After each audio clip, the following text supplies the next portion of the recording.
देवाधिदेव महादेव यांच्या चरणी भाव घेतला. महादेवा महादेवा कृपा करा, कृपा करा.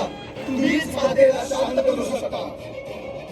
हे कैलासाधिपती, पार्वती मातेने धारण केलेल्या या रौद्र रूपाला शांत करण्यासाठी तुम्हाला तुमचं स्थान सोडावंच लागेल. भगवान, या तीनही लोकात तुम्ही एकमेव आहात जे हे तांडव थांबवू शकता. हे तांडव जर थांबवलं नाही तर विनाश अटळ आहे महादेवा.